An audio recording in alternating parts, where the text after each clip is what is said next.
Assalomu alaykum, hurmatli kuzatuvchilar. Bugun xudo xolasa bizda Xanka Alajaga keldik. Xudo xolasa ko'rib baho berasizlar, sifatini, ko'rinishini, solingan aynalisini, fasonini xudo xolasa ko'rib baho berasizlar. Eshikimiz burukchilikliyiz. Shumcha bosilgan, arka taraflari alikabond. Alikabondlar ham 5 shurtli. Görsünüz mümkün. T'leri Abzatinni 4 tarafından piyana sapıp uzun sivetinde ayna salıp abdan eşikleri 15 santilik abdan eşiklerinden nijoycha basılgan pas sivet içi bilen taşkarsan bir xil. Kullaflarına geleden bolsak 3'ten her gözüne 3'ten koymuş her payına. Eşikimizin zamokı stimul zamok boladı. Sifati yaxşı 5 kilitli. Yaxshi narsalardan ishlab berdik. Kraskalari Dayva kraska, Dayva gruntovka hamma narsasi yaxshi garantiyali narsalardan ishlatildi.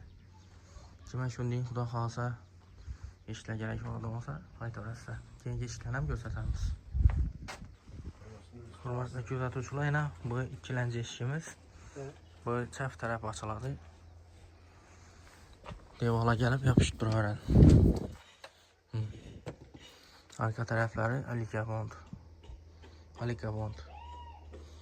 Şurupsuz variantta 20 basılgan. İsan tarafları şumça basılgan. Sesinden bilemezsin, hem yerine basılgan. 100%. Aynalarım Ford V.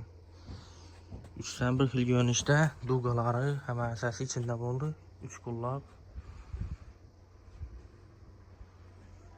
TN profillerinden piyana sapılıp işlendi.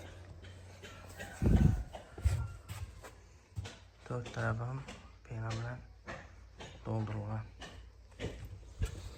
Zamokları stimul.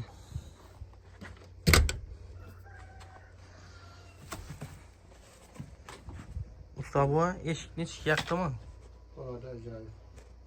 Bana kanalımıza koyalımızdan kınetlere. Görüp. Rahmet hizmetlerimiz. Hadi üçlence eşiğini gösterimiz.